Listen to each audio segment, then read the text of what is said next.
Capital One Bank versus Ally Bank. Which one is better for you? Today we are going to talk about the difference between Capital One Bank and Ally Bank and which one is better for you.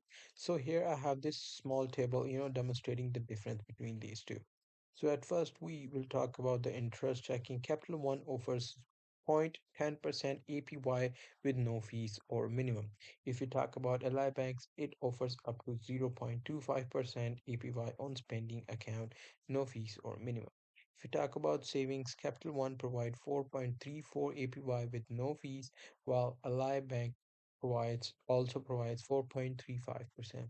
If we talk about CDs, Capital One offers terms from 6 to 60 months with APYs ranging from 3.35% to actually 4.35% to 4.90, while if we talk about the Ally Bank offer terms from 3 months to 5 months with APYs from 3% to 4.50%.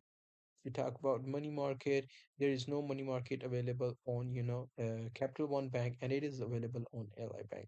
If we talk about FDIC insurance, both does that. If you talk about ATM networks, Capital One have more than 70,000 ATMs, and if you talk about the Ally Bank, have access to 43,000 ATMs through All Point Network and $10 fee reimbursement for out of network ATMs.